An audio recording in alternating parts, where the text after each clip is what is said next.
Hello, Craig. Hello, Colin. So, Craig, with the new Running Man coming out soon, we thought it'd be fun to look at the original Running Man, which came out in 1987 and stars everyone's favorite action hero from the 80s, Arnold Schwarzenegger. So, Craig, with all that being said, what did you think of this Running Man with Arnold? I liked it. I don't think it's as good as other action movies, but I think it's worth a watch. I think this one might be up there with, in terms of pure Arnold 80s movies, because you obviously have, I think Commando is the most Arnold movie ever. And maybe Predator too. That's probably his two most iconic action muscle movies ever. But this one has the same things, the muscle and the one-liners. I love the Arnold one-liners. Even though it's cheesy, I love it so much. I thought the movie was good-ish, not great, not as memorable maybe as Commando, Predator, even Total Recall. So I have some critiques, Craig, that we could get into. But what else did you think about it? What didn't you like? What did you like? So we like some of the 80s Arnold movies, but like you were saying before, it's definitely not the best. It's not as good as the Terminator movies or the Predator or Commando, Or or True even some of the Lies? sillier ones like, Yeah. True Lies, Total Recall, Kindergarten Cop. This is just not as good as those movies. Maybe that's why I felt a little disappointed. I'm used to his movies being better. Yeah, so I think for me, probably the biggest criticism is that it's very repetitive, especially once Arnold goes into the game, the Running Man, which I guess we should explain. And this takes place in a dystopian future in 2017, where it's a media controlled totalitarian state where violence is televised and its focus is on spectacle, and it's a satire on television and even other fun things. So that's all fine. I think the setup is really good because obviously we see that the media is controlling a giant narrative about Arnold openly firing on a bunch of civilians who just want to get food because everyone's this totalitarian state. Everyone's like poor. It's very on the nose, but it sets up the premise pretty well, I would say. And then once we get to the game and Arnold and his friends have to fight the different people, that's when it gets really repetitive because it's the same action beat 3 or 4 times. I forget how many times they do it. Yeah, and the people that he's fighting, it's just a bunch of guys in over the top suits, like a guy running around with a chainsaw. Isn't there some slasher, the Texas Chainsaw Massacre guy? I don't know what his Yeah, name is. Leatherface. The other face, yeah, it's just that guy running around trying to kill Arnold. Then they have the pyro guy. I think his name was Fireball, right? What was that guy's Yeah, name? played by Played by Jim Jim Brown. Brown. Yeah, I didn't know that was him. I had to look it up. Yeah, I saw his name in the credits. I'm like, that didn't look like Oh, him. I must have looked away when they had his name. Then they had the opera singer who could shoot electricity. I think he was probably the most interesting of the whole bunch. And then they had Sub-Zero, who is the guy who is on the ice skates, and he has a hockey stick that's a slicer, and he tries to slice people. It I think. reminded me of Oh yeah, Mr. go. Freeze from Batman and Robin. Yes, it does. I think also there aren't really a whole lot of characters that get a lot of development aside from Arnold, really. The main other girl whose name escapes me, but I have it right here, Amber, she's not really given a whole lot to do. Yeah, and her turnaround from loyal citizen to join the rebellion felt a little forced. Yeah, Rushed. it didn't really seem like she believed that Arnold was super innocent. She's like, "Well, I'm here now, I guess."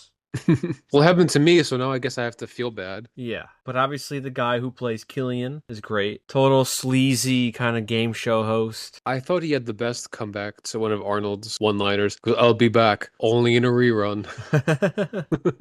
I'll be back, only in a rerun. Yeah, this one has great Arnold one-liners throughout the whole movie. I think if anyone else delivered these lines, they would be stupid one-liners. But because of Arnold's thick accent, and he plays it completely straight, it's so good. It's great. The Sub-Zero, he's Sub-Zero. Now he's, what do you say? Now he's, what was the Sub-Zero pun, Craig? Oh man, I know. It's at the tip of my tongue too. Yeah. No, he's a real God.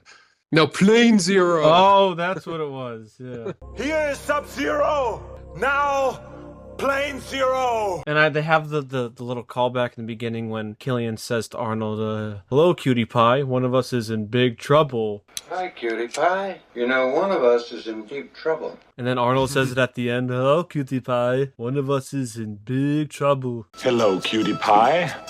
One of us is in deep trouble. It's showtime. It's showtime.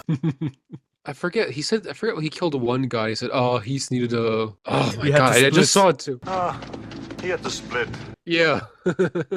Arnold always has those great one-liners in these 80s movies. The Predator one, stick around. Stick around.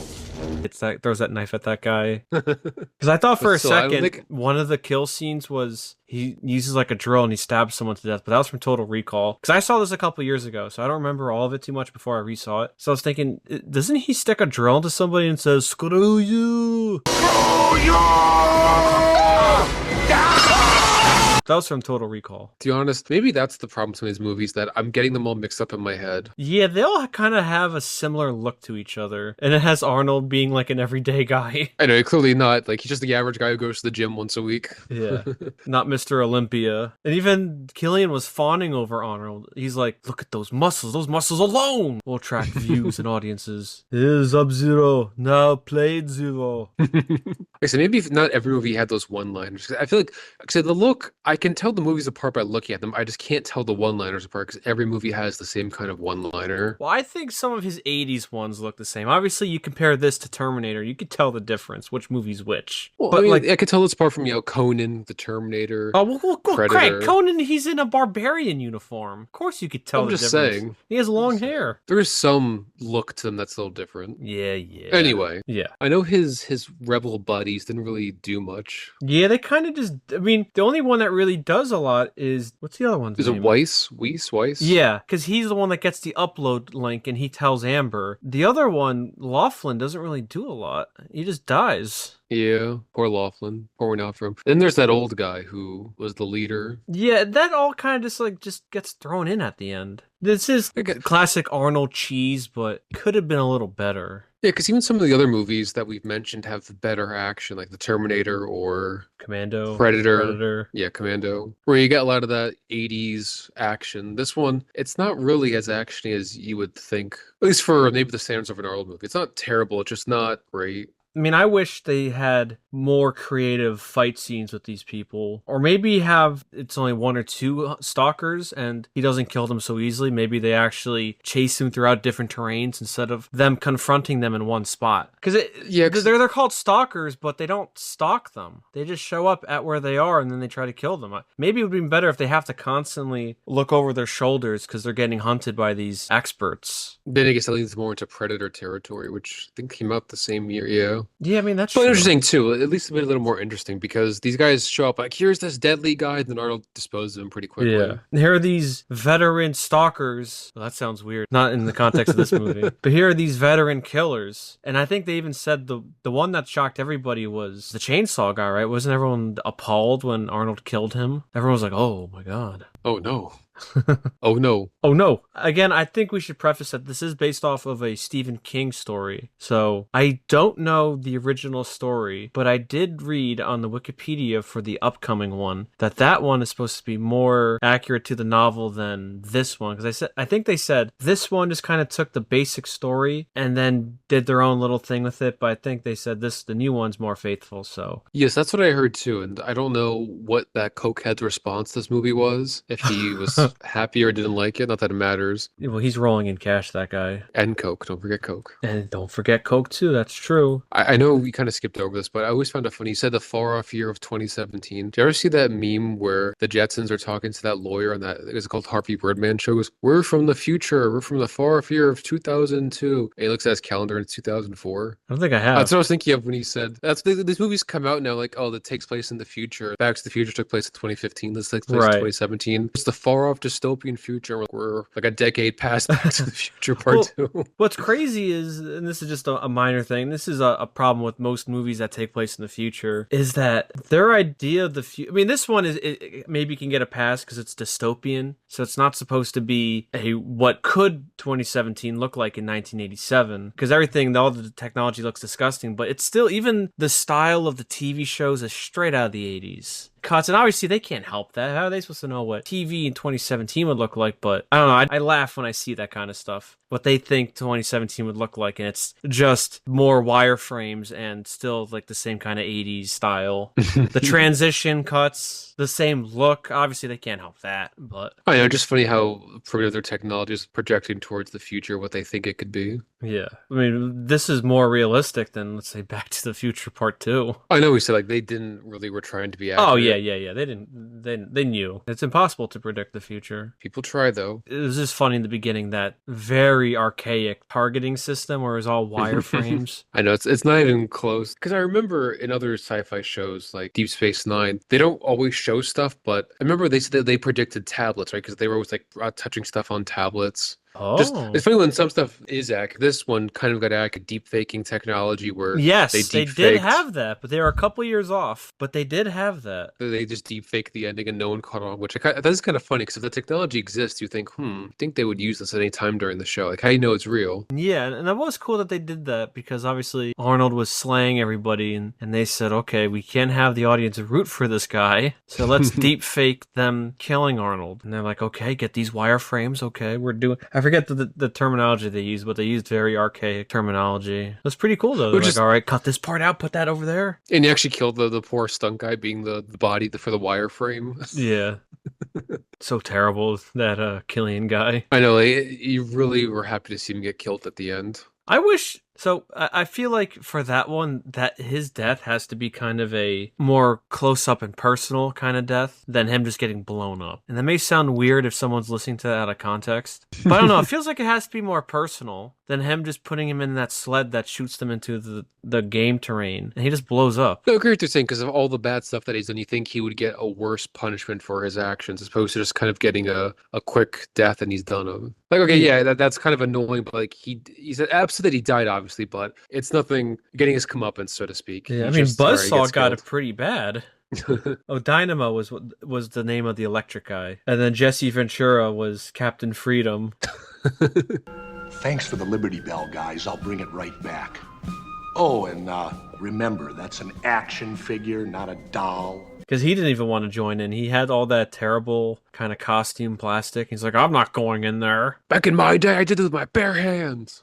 Like, what a sick man to say that. He's happy to kill men with his bare hands. Craig, do you want to talk about the satire? This is Oh, about the entertainment stuff? Yeah. What do you think of it? So personally, I've always had a problem when people, you've heard of the term bread and circus, right? Yes. So for those of you who don't know what that is, it comes from the Roman times. Bread and circus, or is a pan, and I forget what the word for circus was. But the point is that a Roman emperor was saying that if you give people bread and circuses, that they will be forever entertained and they could be distracted from all the bad stuff that you do. That's the long and short of it. Now, because back then their form of entertainment was the Colosseum and gladiator fighting, people always seem to think of that as sports, and only sports can be referred to as bread and circuses. Entertainment has changed radically since 200 AD. So there's a lot of more forms of entertainment like TV, movie, books. As in this case of the movie, it's TV. People killing each other. And they're saying because you can give people entertainment, that they'll always be distracted. And I just find it annoying because they always seem to refer to only sports. Like, oh, if you watch sports, you're dumb. But if you watch TV, that some reason gets a pass. Like, TV is just as bad as other forms of entertainment in terms of distracting the people. Yeah. Because obviously you get the satire of, yeah, the show is meant to distract people. You got people gambling on the show. And you get all the show is basically fake. And reality, I mean, we all know reality TV was fake. It's fun watching people ruin their lives over it. Yeah, and it's also, the show is also just normalizing violence, I guess you could say, to show control, because they openly lie on the show and no one knows. Because like we said, they had that one scene, Craig, where they said, here's last year's winners, and they're on some terrible blue screen waving at a tropical beach, and then later on you find out Amber stumbles upon their dead bodies, and I forget who she talks to. She's like, who's this, who's that? And then one of the stalkers, that was Jim Brown. He goes, last year's winners. oh yes, Jim Brown did say that. Yeah. No.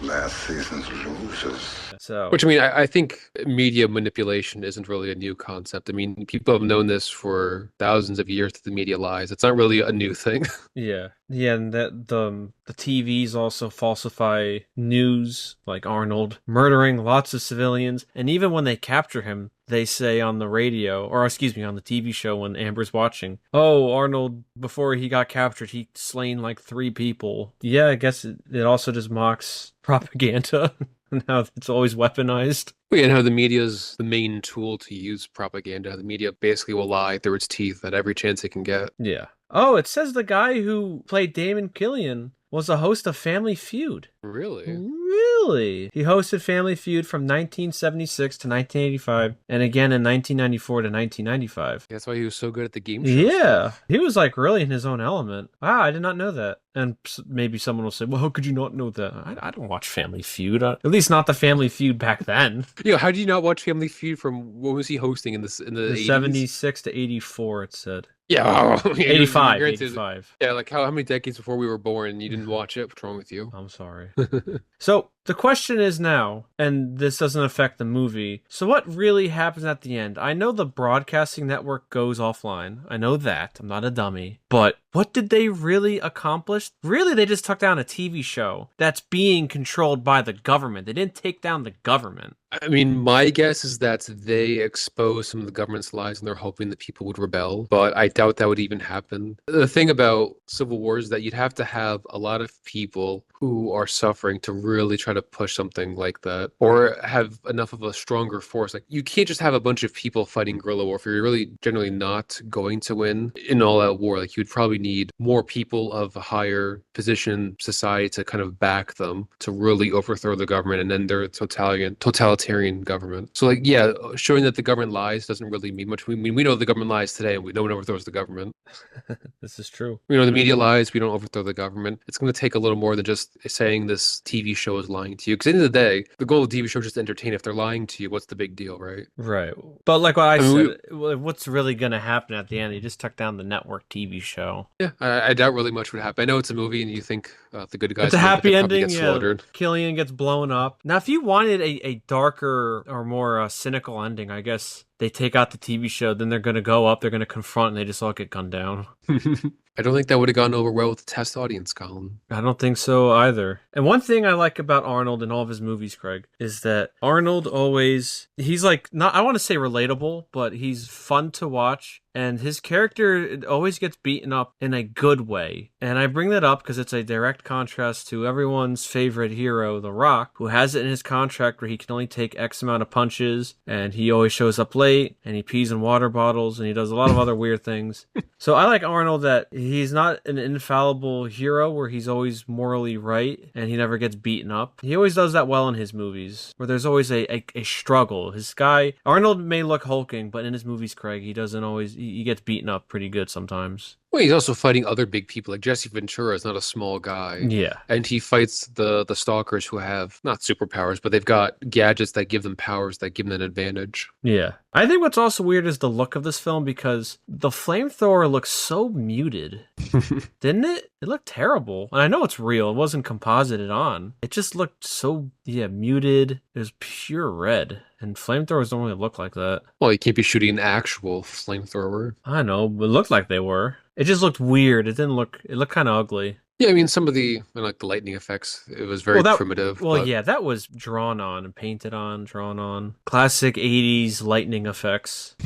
It's just something that, again, when I watch these things, it just makes me chuckle. I'm like, oh, that flamethrower looks terrible. The fire looks terrible. Because then you see real fire at the end when Killian goes into that board of his, that giant billboard, and blows up. Like, that's real fire. I know they're using real fire for the flamethrower. Why does it look so funky? Mm-hmm. Well, it was a rhetorical question. I wasn't asking you. Yes, you were. Yeah. I also love, because we already talked about Killian, but his disgustingly fake friendliness. That guy in the beginning, he bumps into him. Oh, don't worry about it, pal. Oh, keep doing a good job. If he's not out of here tomorrow, he says to his assistant, you're gonna be cleaning this up.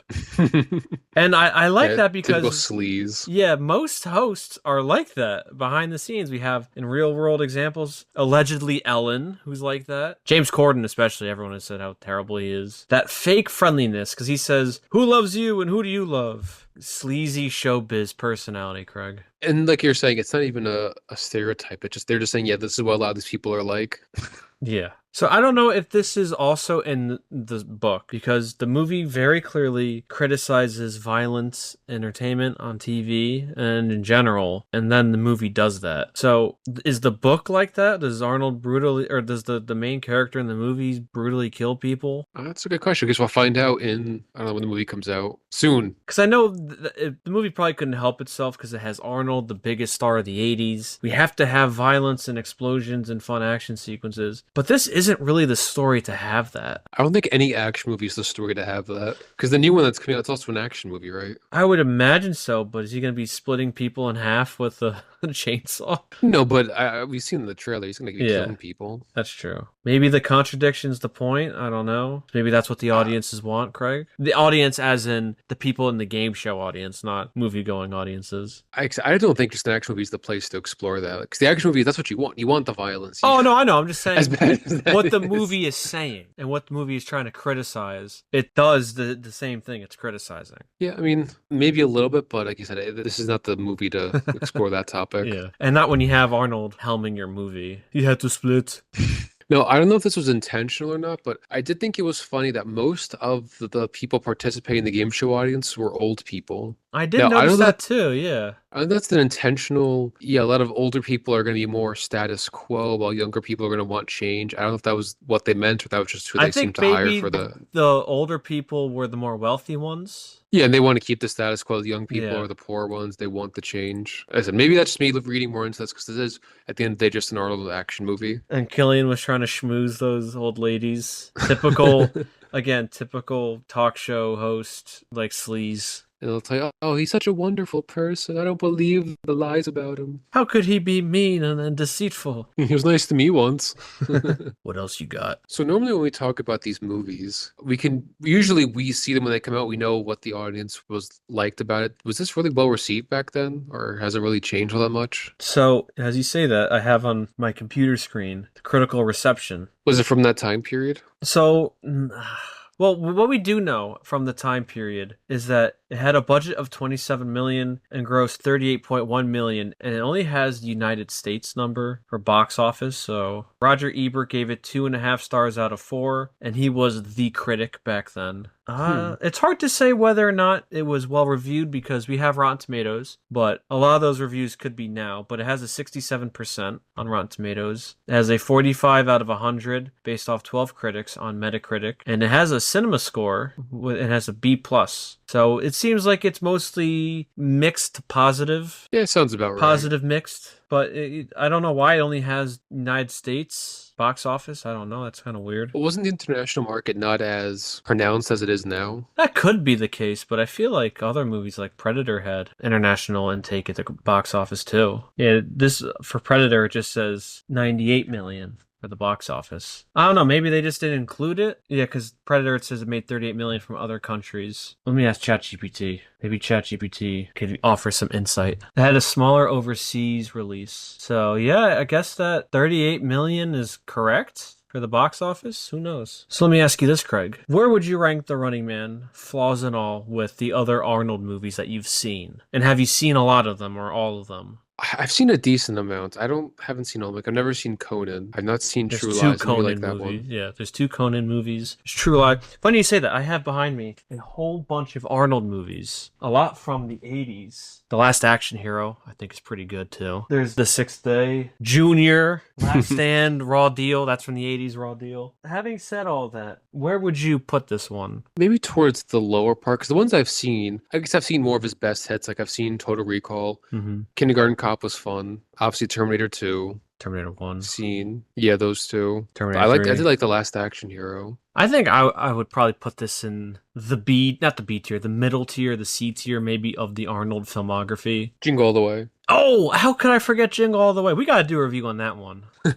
But yeah, I put this in the middle tier, the average tier for Arnold, because it has a lot of the charms of Arnold movies, but the movie itself isn't really that great. Because some of his other movies they're either like cool sci-fi movies or just generally a good funny movie. Like Kindergarten Cop is anything special, but I think it's a nice enough fun movie, feel-good movie. Yeah. Jingle All the Way is a great Christmas movie, which I think has more to say about society than this movie does. Ironically, yes, Funny enough, you are yeah. correct. So one last thing I'll say. Arnold himself thought that hiring this director, whose name is Paul Michael Glaser, who was from the TV world, was a poor decision, and that the film ended up looking like a TV show rather than full cinematic dystopia. But I think Arnie there kind of missed the point. I feel like maybe hiring a TV director would be a better decision because you're making fun, or it's a satire of TV and, you know, all the stuff that goes on in the TV world and the TV shows. So I think Arnie kind of missed the point there, Craig. Yeah, a little, but he's also he's Mr. Action Hero, so I know. you know, I don't think this guy was an action hero director, was he? This guy? No, he was from the right? TV world. Yeah. I mean, I could see what he did in TV. Starsky and Hutch, Miami Vice. That's about all the stuff. Oh, he did an episode of Criminal Minds, 2008, the episode Masterpiece. Yeah, so I don't know. I feel like it makes sense that you hire a TV director for that. Anything else, Craig, you have for The Running Man with Arnold? I guess one more thing. Yes. When they send people down in the rocket sleds, to me it felt like a very extended, unnecessarily long sequence. Especially in the beginning, yes. Very much so. Like, does it really matter how they get down there? The rocket sled, I don't know, is really anything special? It was unnecessary because, like you said, how long it lasted. I feel like it was like a minute or two. And it kept on cutting back and forth between the three of them, even though they're all experiencing the same thing. Maybe just have a couple quick shots of them going down, and that's it. But you don't have to keep showing them turning a corner. Yeah, it just felt like, I don't know, what was this really adding? I'm looking at my watch. It's padding the runtime, Craig. I guess. Having said all of that, Craig, would you recommend this? What's your final thought on this movie? Yeah, I would recommend it, but it's not as high of a recommendation. Like, yeah, maybe watch it once, but there's no real reason to watch it over his other movies. Yeah, I think this one, you should watch it, but if you have a whole catalog of Arnold movies to get through, don't see this one first. You should see all of his other more famous and better ones. Not fully developed this movie as it could have been, but still entertaining nonetheless. We will be covering the new one that's coming out, and then when we talk about the new one, we'll compare it to this one. So with all that being said, Craig, this has been the Unbiased Opinion, where everyone's opinion is biased except ours. I'm Colin. I'm Craig. And we will see you next time. It's Only in a showtime. rerun. Oh. It's showtime.